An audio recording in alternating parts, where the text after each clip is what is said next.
Assalamualaikum warahmatullahi wabarakatuh.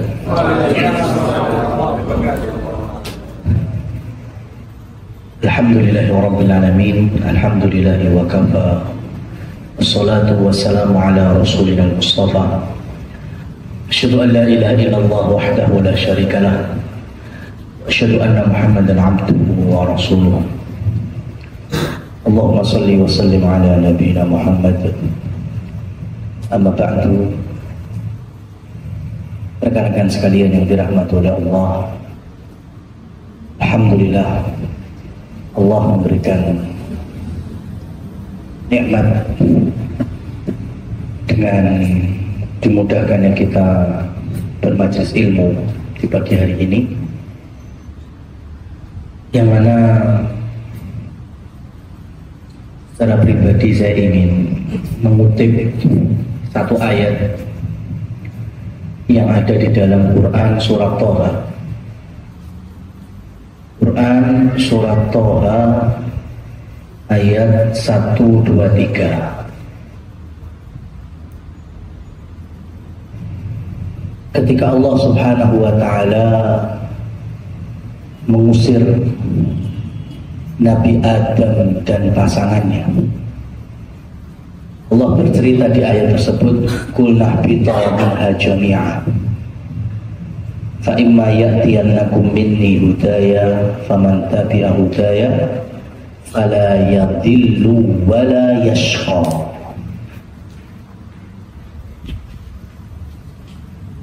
Ketika Nabi Adam terusir dan beliau Allah turunkan di bumi, Allah berpesan, "Faman tabi'a hudaya," siapa saja wahai Adam yang mengikuti hudaya, petunjukku, hidayahku, fala yadhillu wala yashqa, maka dia tidak akan pernah tersesat, tidak mungkin dia menyimpang, dan dia tidak mungkin sengsara. Nah, yang dimaksud dengan budaya petunjuk itu apa? Menurut Imam Ibnu Katsir di dalam kitab beliau Bidayah wa Nihayah, ini bukan pendapat satu-satunya, tapi ini menurut Imam Ibnu Katsir, ketika Allah turunkan Nabi Adam dan Hawa itu bareng turunnya, tapi beda lokasinya. Nukil di dalam kitab beliau tadi, Nabi Adam Allah turunkan di daerah disebut sebagai Ardul Hind, atau kita kenal hari ini dengan negara Sri Lanka, tempat turunnya Nabi Adam. Adapun Hawa Allah turunkan di Jeddah. Sampai bisa lihat itu antara Sri Lanka sama Arab Saudi jaraknya. Tapi pertanyaannya, kenapa Nabi Adam kok bisa menemukan Hawa lagi? Bisa ketemu dari mana? Nah, ini baru tersambung dengan hadis Hasan riwayat Imam Tirmidzi. Ketika Allah Subhanahu wa ta'ala turunkan Nabi Adam dan Hawa, Allah juga turunkan benda surga bersamaannya. Benda apa itu? Hari ini kita sangat familiar dengan nama Hajar Aswad. Tapi hari itu batu surga tersebut warnanya bukan hitam, bukan aswad, masih putih, bersih, bahkan bersinar. Maka ketika Nabi Adam meskipun turun di Sri Lanka, beliau melihat ada cahaya yang sangat cerah, berbinar, dan Nabi Adam mengikuti cahaya tersebut. Dan ternyata dengan mengikuti cahaya tersebut, malah Allah pertemukan dengan Hawa. Sehingga nanti sebagian ulama termasuk Imam Ibnu Katsir meyakini bahwa manusia yang pertama kali membangun pondasi Ka'bah adalah Nabi Adam alaihissalam. Nah, ini petunjuk yang pertama kali Allah berikan kepada Nabi Adam ketika di bumi. Nah, bagaimana selanjutnya? Yang dimaksud dengan budaya petunjukku, kata Allah, adalah kitabullah. Dimulai dari zaman siapa? Zamannya anaknya Nabi Adam langsung. Nabi Adam itu punya anak 40 kan? Nanti ada diantaranya yang mereka yang bernama Sith. Dan ini Nabi sesudah Nabi Adam alaihissalam, Nabi Sith. Itu masih dulur betul dari Qabil, Habil, Iklimah, ya, dan saudara-saudara yang langsung anak dari Adam dan Hawa. Dan Nabi Sith itu menurut Imam Tirmidzi, Imam Abu Dawud di beberapa riwayat hadisnya disebutkan bahwa Allah turunkan pada beliau suhuf. Apa itu suhuf? Lembaran-lembaran kitab suci. Pada saat itu belum ada kemusyrikan. Karena kesyirikan pertama ada di zaman Nabi Nuh alaihi salam, dan Allah berikan suhuf untuk Nabi Nuh. Dan rasul-rasul berikutnya, Nabi Musa juga Allah berikan suhuf, kemudian Taurat, Nabi Ibrahim juga Allah berikan suhuf, sampai Nabi kita Muhammad sallallahu alaihi wasallam juga Allah turunkan kitab suci yang kita kenal dengan Al-Qur'an. Jadi dari awal manusia pun Allah tidak melupakan bahwa petunjuk terbaik itu adalah firman-firman Allah, kitabullah. Hari ini ya kita Quran. Lalu kita beli barang elektronik, misalnya HP atau otomotif, motor, mobil, itu kalau jelas barang baru mesti dapat apa? Manual book, Mas. Dapat buku pedoman, buku panduan ini. Baru barang dunia itu pabriknya aja mesti ngasih manual. Allah itu yang menciptakan kita semuanya. Allah Maha tahu bahwa sepanjang nafas kita di dunia ini butuh yang namanya juga manual book, dan tidak lain adalah Al-Quran. Maka kalau kita tidak mau diatur versi Al-Quran atau kitab suci, terus mau diatur versi apa lagi? Atau dengan konsep apa lagi? Ya, sudah terbukti Allah Subhanahu wa ta'ala menyampaikan faman tabi'a hudaya, siapapun yang mengikuti petunjukku, maksudnya apa? Kitabku, firman-firmanku, fala yadillu wala yashqa, tidak mungkin tersesat, tidak mungkin sengsara. Ini Quran surat Toha ayat berapa tadi? 1, 2, 3. Nah, kalau dikaitkan dengan awal Quran surat Toha, ternyata sama. Toha ayat pertama, ayat yang kedua, ma anzalna 'alaikal qur'ana litashqa. Tidaklah kami, kata Allah, turunkan Al-Quran supaya kalian sengsara. Sama-sama ada tasqonya. Jadi Al-Quran tidak Allah turunkan kecuali memang sebagai kiat dan kunci sukses bahagia. Sampai perlu tahu ayat Toha ma anzalna 'alaikal qur'ana litasqa, ini adalah ayat yang membuka hidayah bagi siapa? Umar bin Khattab radhiyallahu anhu. Umar masuk Islam mendengar ayat ini. Yang awalnya pengen membunuh Rasul, sudah bawa pedang, pedangnya jatuh, gemetaran. Karena langsung tersentuh dengan firman Allah, Al-Quran diturunkan bukan untuk kesengsaraan. Berarti untuk apa? Untuk bahagia.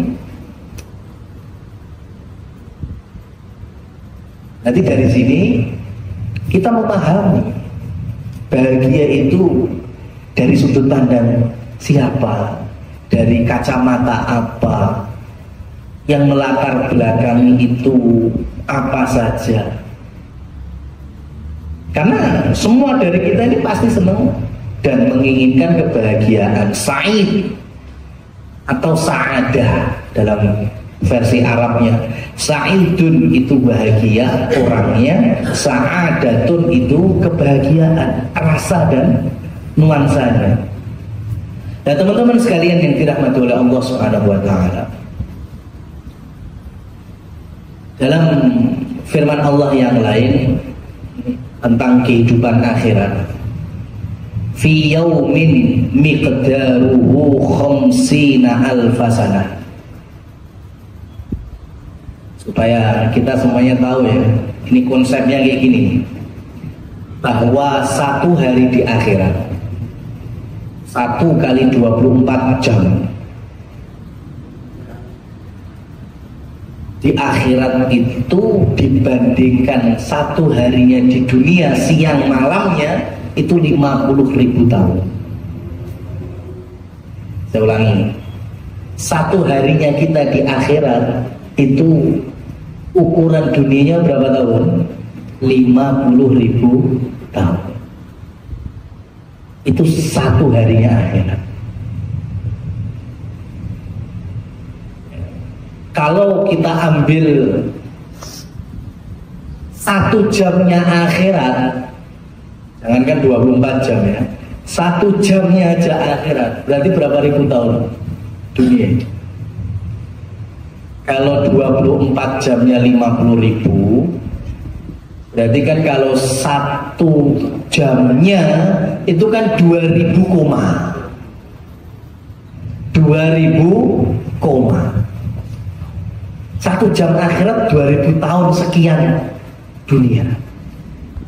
Wis sak jam, berarti like setengah jam 1000 tahun dunia. Lah kita ini dapat jatah umur berapa? Anggaplah hari ini manusia dikasih jatah 100 tahun ya wis. Tuh kan zaman kita sekarang 100 tahun dunia itu kira-kira akhirat berapa menit? 3 menit kurang lebih ya, kalau kita ya kan hitung-hitungannya kurang lebih kan 3 menit ya. Itu kalau jatahnya 100 tahun lah kan separuh, saya kan, berarti kan ukur karo tengah menit, 1,5 menit. Itu hakikat kita hidup di dunia itu dibandingkan ya keabadian akhirat maksimal paling banter 3 menit. Bila itu jatah 100 tahun. Jadi teman-teman, sampai itu kalau seumur hidup ini sekarang nih kita melaksanakan sholat wajib, sholat sunnah, ini patoto sholatnya sampai 20 menit. Ya, hanya 3 menit. Puasa kita ya, mau yang wajib Ramadan ditambahi dengan puasa sunnah, itu hakikatnya puasa kita berapa menit?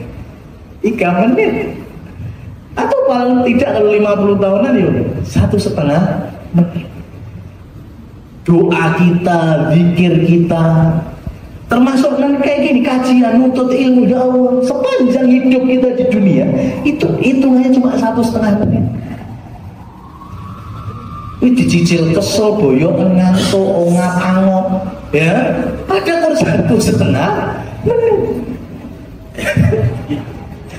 Itu kalau kita memahami bahwa benar kata Umar bin Abdul Aziz, khalifah yang adil, innama khuliqtum lil abad, kalian itu diciptakan untuk abadi. Maksudnya apa? Emang dunia abadi? Enggak.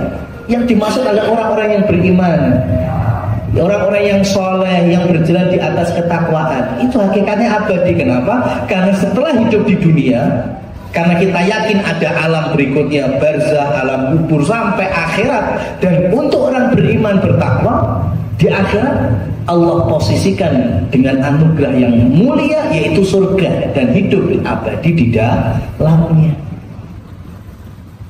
Kita ini kalau sudah megang status muslim muslimah, naik lagi sampai mukmin mukminah, itu hakikatnya kita ini sudah menjadi makhluk Allah dari kalangan manusia yang abadi. Sehingga orientasi kita bukan hanya kehidupan dunia yang hanya kurang lebih 1,5 sampai 3 menit itu. Nah sekarang kalau kita tahu umur dunia itu cuma 3 menit, mosok yo masih pengen ngambil rezeki yang bukan haknya,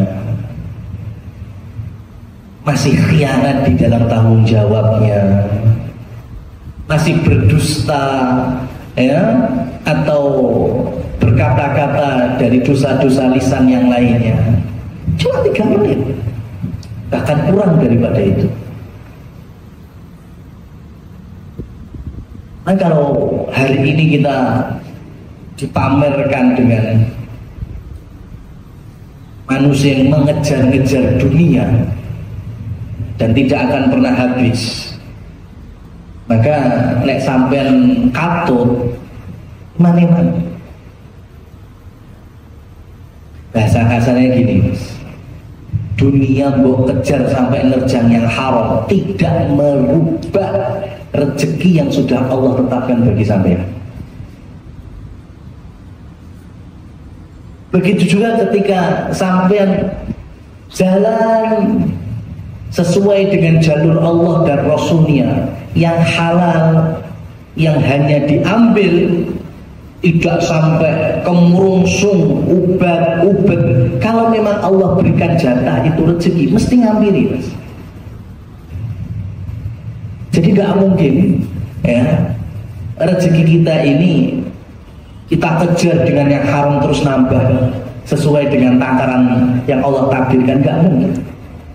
Allah sudah tentukan semuanya itu. Sampai jupuk sing halal yo dapat ridho Allah. Tapi kalau kita ambil dengan berpotensi membuat Allah murka dari larang-larangannya yang kita kerjakan, nah itu yang mengenaskan, bukan membawa kebahagiaan. Nah maka dari sini selanjutnya, kebahagiaan itu kalau dari seluruh hadis Rasul Shallallahu Alaihi Wasallam, kalau saya indeksisasi kan gitu ya, kita preteli gitu, itu dari kumpulan-kumpulan yang pernah saya baca, saya kolom-kolomkan, itu memang bahagia itu sifatnya ada dua. Ada yang primer, ada yang sekunder.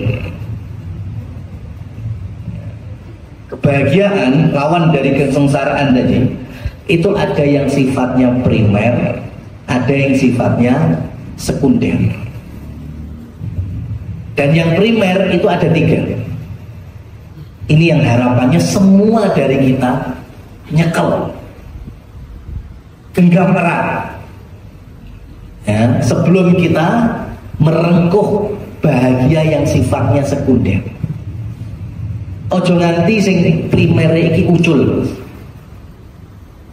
Ada 3.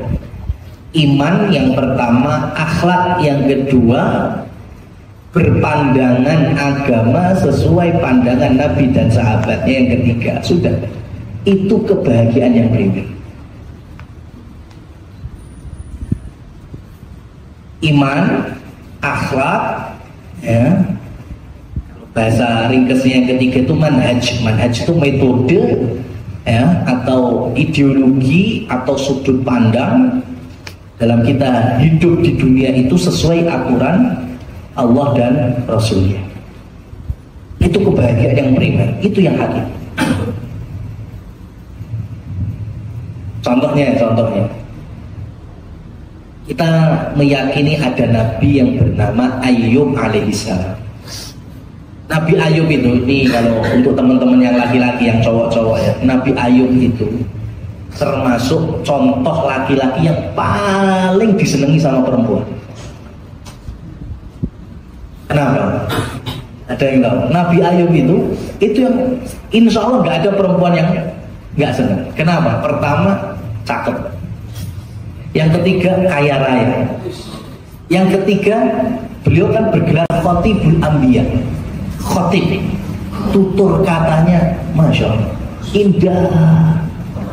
Orang yang bermaksiat ketemu Nabi Ayub dinasihati, tobat langsung.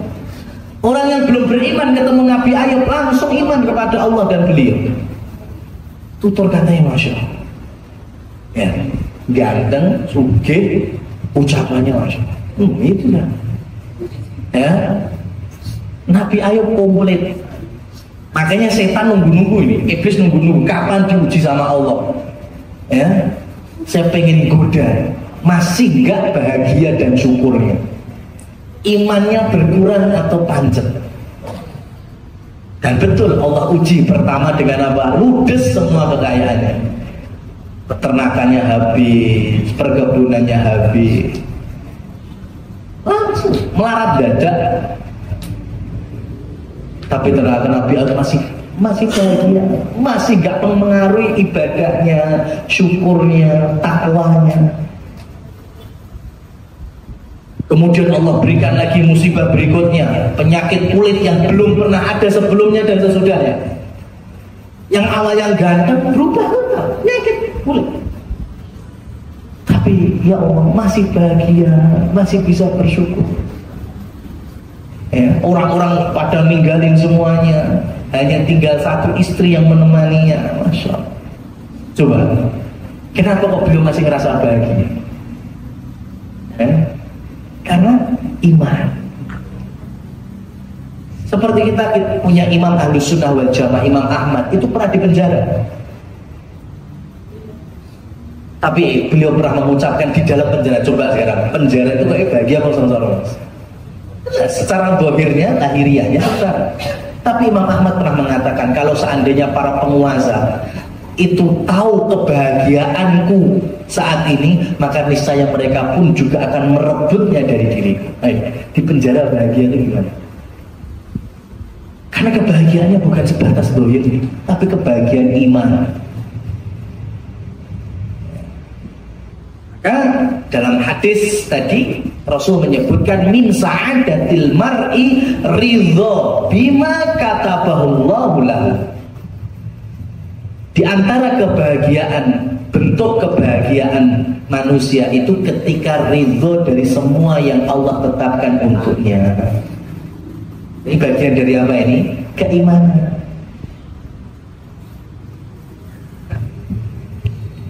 Itu bagian primer yang pertama. Yang kedua tadi apa? Akhlak.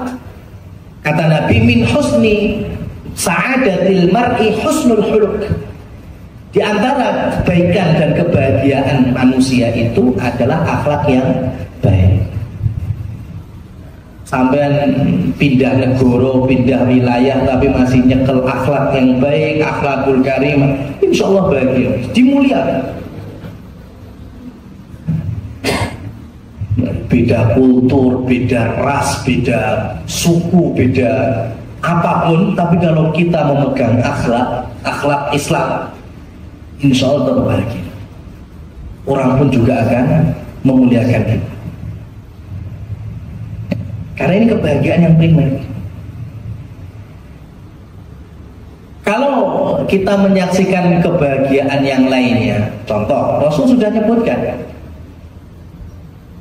hisalun min sa'adatil mar'i, ada beberapa poin kebahagiaan manusia. Nah ini yang saya sebutkan sekunder ya. Selagi primer itu kecekel, sekunder yo kecekel, itu namanya bahagia double-double. Tapi kalau yang primer kecekel, sekunder ora patek, nah itu insya Allah nggak mempengaruhi kebahagiaan, tetap bahagia. Tapi kalau kita nih ngejarnya yang sekunder, primernya nggak dapat, sampai kapanpun bahagianya hanya sebatas semu. Kata Rasul, al-baitul wasi', omah sing jembar. Di omah sing jembar seneng orang, seneng.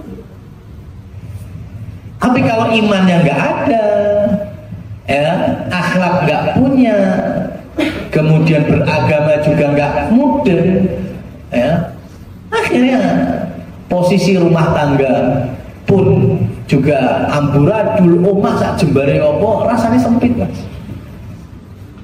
Iku omah mau sasana tinju. Ya.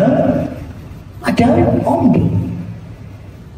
Tapi kalau orang sudah punya kebahagiaan primer, Mas, meskipun rumahnya itu peta RSSSS, ya, sangat sederhana sekali, sulit selonjor, ya, tetap, ya, insya Allah tenang, bahagia, ayem. Itu contoh, memang rumah Jember bahagia, tapi sekunder. Wal markabul hani, kendaraan yang nyaman, itu juga membahagiakan. Tapi sekali lagi itu sifatnya temporary, sekunder. Wal jarus saleh, tetangga atau lingkungan yang baik, itu juga membahagiakan. Ya enak, ya, hidup punya tetangga yang mungkin sering nyinyirin, ya, kemudian dapat lisan-lisan yang kurang baik, itu nggak enak. Tapi kalau dapat lingkungan yang soleh, wah itu bahagia. Watulu umri, panjangnya umur, itu juga bahagia. Orang yang amalnya banyak, panjang umur, ya itu nikmat sekali. Cuma kan nggak semua orang dapat. Wal mar'atus solehah, istri yang solehah, itu juga kebahagiaan. Cuma itu tadi, jangan sampai yang sekunder ini dijadikan acuan primernya. Kalau megang primernya, sekundernya nggak cukup baik, insya Allah nggak masalah. Saya kasih contoh ya, gurunya Imam Muslim. Kita punya Sahih kitab hadis ini, yaitu yang paling terkenal dua, Sahih Bukhari dan Sahih Muslim. Di zaman Imam Muslim belajar meriwayatkan hadis, itu ada guru bernama Abu Abdillah An-Naisaburi rahimahullah. Beliau itu kalau ngajar gendong anaknya, sing cilik, laki-laki anaknya.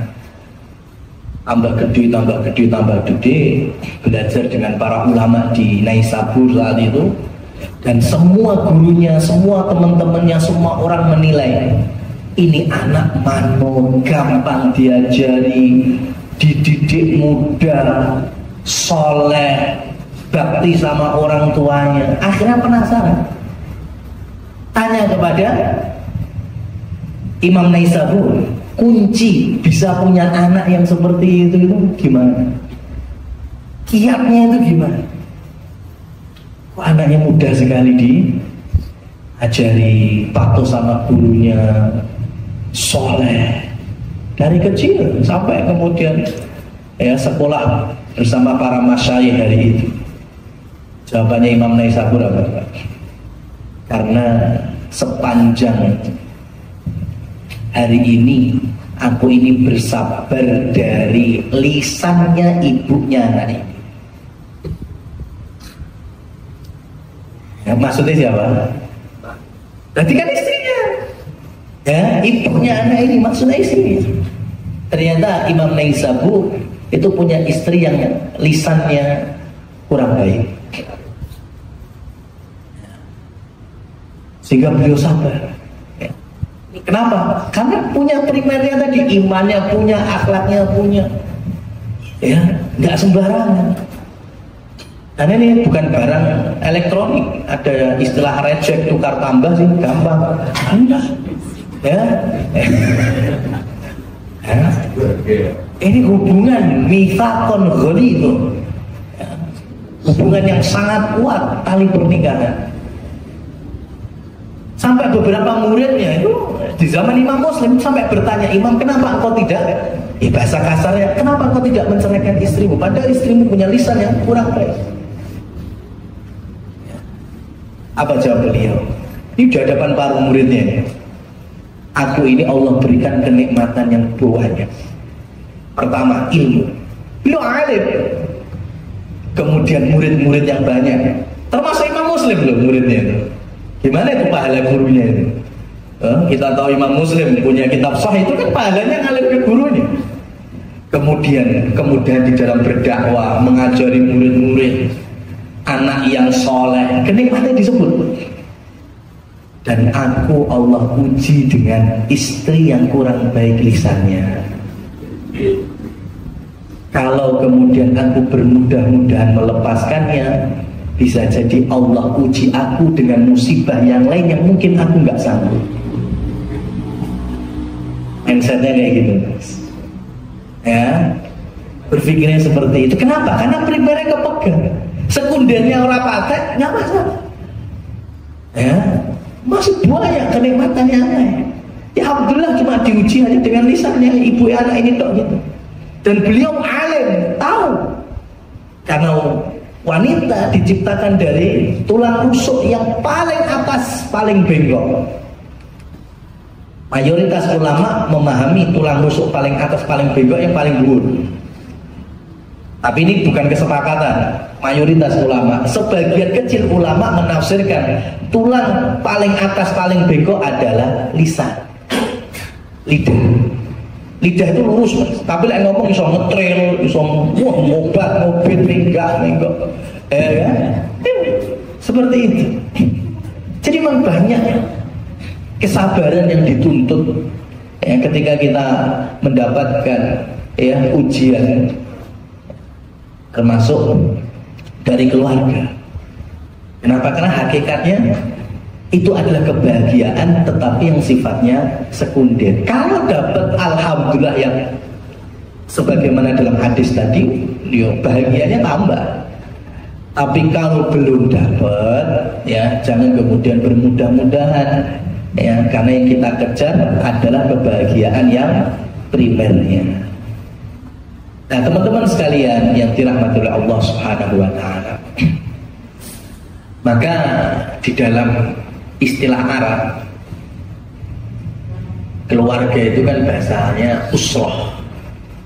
Usrotun itu family ya. Dan Allah juga berfirman, Inna khalaqnahum wa saddadna asrahum. Kamilah yang menciptakan manusia dan kamilah yang menguatkan persendian-persendian mereka. Sendi dalam bahasa Arab itu usarun. Keluarga dalam bahasa Arab itu usrotun. Berarti ini satu akar kata. Usarun sama usrotun itu gabungan katanya itu sama. Maka dari sini keluarga itu juga sangat erat kaitannya dengan makna persendian. Untuk tahu kan? Fungsi persendian itu untuk apa? Memudahkan kita gerak dan melangkah. Ya di tubuh kita banyak persendian. Ya, jari jemari ada persendian, siku, dengkul, macam-macam. Ada ratusan persendian. Pertanyaan sekarang, kalau persendian kita sakit, apa? Sakit persendian itu apa? Ya, apalagi udah umur-umur itu kan, ya, asam urat, rematik, encok, ya. Coba, ada orang yang lagi sakit persendian, kira-kira dijak, ya kan, obat, ya, gelem apa loro, kelaran. Kenapa? Karena sendian lagi sakit. Jatuhnya mager, malas gerak. Ya kan? Lawang lagi sakit kok sendinya. Yang cepet satset des itu kan yang sendinya nurun, sehat walafiat. Keluarga juga demikian. Ya. Kalau ada suami istri, anak, orang tua persendiannya lagi sakit, ya akhirnya dijak ngamal bareng ya angel, wong lagi loro. Ya, melaksanakan ketaatan berbareng-bareng nggak bisa, karena nggak sakit-sakit. Karena keluarga punya makna yang sama dengan persendian. Maka itulah kenapa ketika orang-orang beriman punya doa, Rabbana hablana min azwajina wa dzurriyyatina qurrata a'yun waj'alna lil muttaqina imama. Karena memang sudut pandangnya bagaimana kita bisa beramal ketakwaan dalam lingkup terkecil, yaitu rumah, sebelum nantinya lingkup yang lebih besar, masyarakat, negara, bahkan dunia ini. Karena bahagia pada hakikatnya ada pada keimanan dan ketakwaan, dan itulah kebahagiaan yang primer. Wallahu a'lam bishawab. Demikian secara materi dan teori yang kami sampaikan. Waktu kami kembalikan kepada teman pembawa acara. Demikian untuk materi hari ini. Apakah ada yang ditanyakan?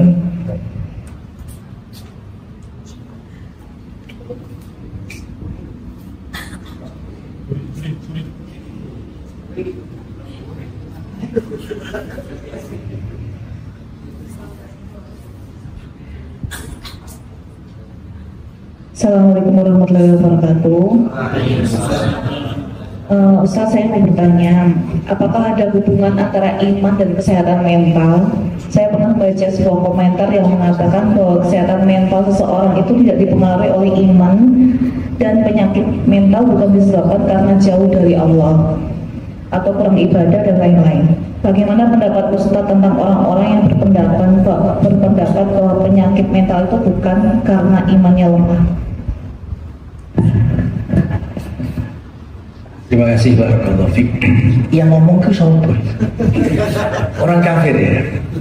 Ya, teman-teman, saya itu dulu pernah awal-awal adanya sekolah Islam terpadu. Awal-awalnya ada IT lah. Ya, SD IT, SMP IT. Itu dulu ada di Surabaya, sangat terkenal itu.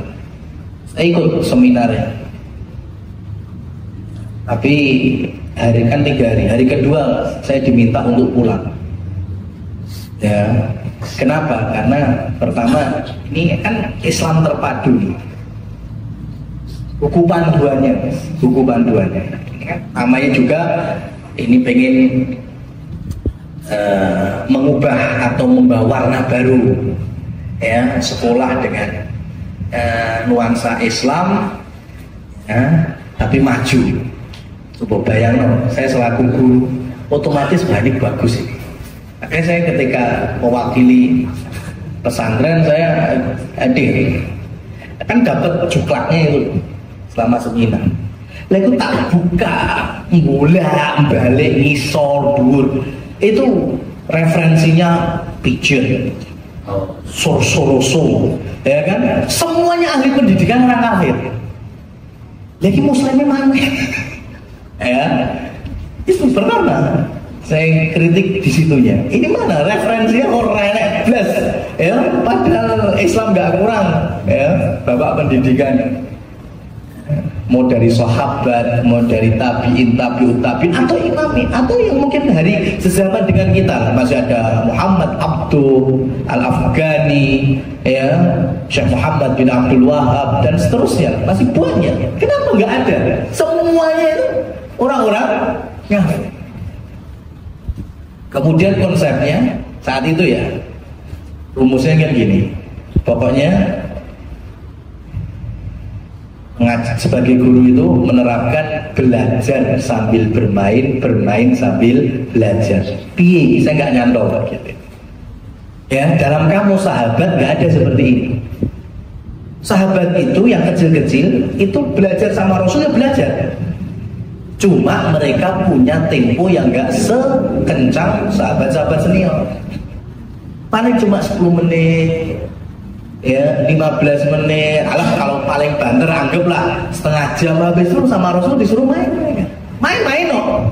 Tapi kalau pengen nyetor Al-Quran, ngaji, ya kemudian datang lagi. Tapi konsepnya itu akhirnya nggak masuk bagi saya, nggak bisa. Islam nggak mengenal ini, bermain sambil belajar, belajar sambil bermain. Akhirnya ngapal Quran, baik keplok-keplok, baik nyanyi-nyanyi. Dong, nyanyi-nyanyi itu bagian dari seluruh setan. Al-Quran itu firman Allah, itu digotak gandok nih. Makanya saya nggak. Akhirnya saya diminta dengan hormat, wis nggak usah sampai akhir Pak. Oke, saya pamit. Wassalamualaikum. Kenapa? Karena nggak pas ternyata. Jauh dari yang dimaksud Islamnya sebelah mana. Oh, ternyata semua referensinya dari orang kafir. Cuma nuansanya aja diganti, bikin kayak ada Islamnya gitu aja. Itu sama kayak hotel syar'i lah mas. Hotel syar'i. Coba siapa yang tahu definisi hotel syar'i? Ya, karena saya pernah tanya langsung ke CS-nya. Karena saya pernah diundang tausiah nikah di salah satu hotel di Solo ini yang ada syar'inya. Akhirnya saya tanya itu ke resepsionisnya, Mas saya pengen tahu definisi hotel syar'i itu gimana? Jawab, ini versinya orang hotelnya lah ya. Apakah semuanya kayak gini? Wallahu a'lam. Katanya gini, hotel syar'i itu Pak, definisinya yang tidak jual alkohol, yang non alkohol. Oh gitu, itu yang hotel syar'i. Berarti umpama saya ini lagi bawa perempuan, sampai nggak tahu ini, ya ini istri sah, mahram saya bisa ngelarang. Oh nggak bisa lah, nggak bisa, itu bukan wewenang kamu. Berarti nggak ditanya buku nikah apa gimana, enggak. Berarti hotel syar'i itu hanya sebatas tidak jualan minuman beralkohol. Coba, ya membawa nama syariat itu hanya dengan satu definisi yang itu bagian kecil dari agama ini. Akhirnya kan semuanya intinya pokoknya kalau nggak sampai haram selasanya kayak syar'i, ya dikit-dikit syar'i, dikit-dikit syar'i. Teman-teman pernah nggak sekarang harusnya tahu ini mulai gempar nih, ada istilah selingkuh syar'i. Ya menarik loh, saya juga penasaran ya. Cuma kan saya udah gak ada waktu cari opo, saya titip ke istri ya. Coba nanti kalau di grup WA apa gimana itu ada selingkuh syar'i itu opo, saya butuh gitu ya. Ternyata akhirnya istri dapat jawaban ya, yang masuk itu yang disampaikan ke saya. Jadi umpama ada suami istri nih ya, itu sudah berstatus nikah. Mungkin ada laki-laki ya status suami chat-chatan ya, DM-DM-an dengan lawan jenis ya, telepon-teleponan, video call, sing penting gak sampai zina ya, itu sebutannya selingkuh syar'i. Ini yang mulai ini dosanya jariah. Betul. Ya, bermudah-mudahan sekali.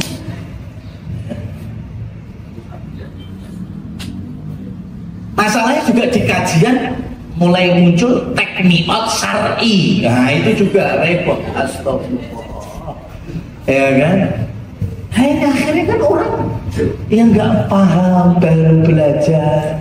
Akhirnya oh berarti boleh ya kayak gini tekniot syar'i. Ya.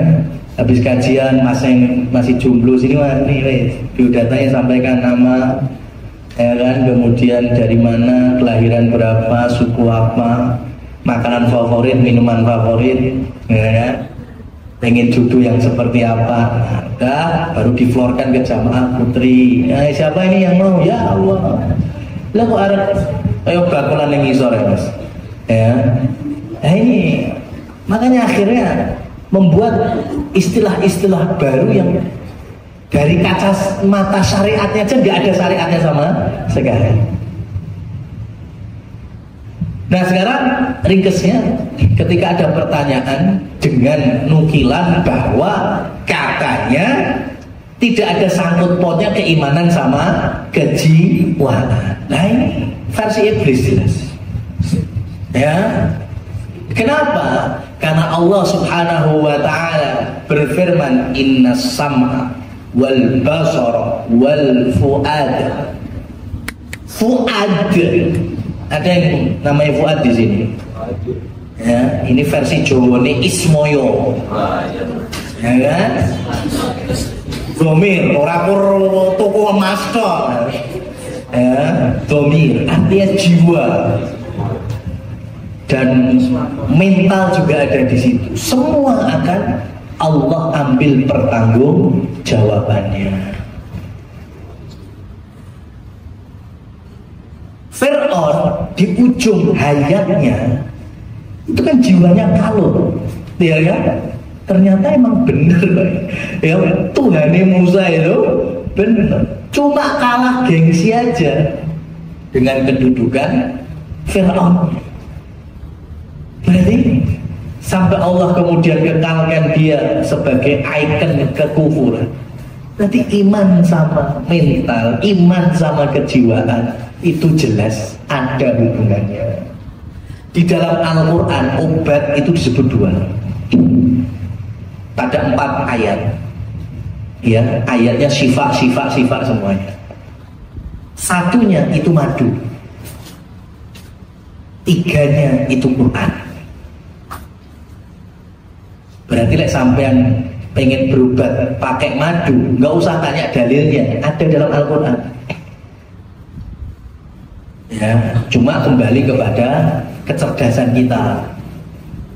Yang sales-sales penjual madu lah itu Sidr Yaman asli.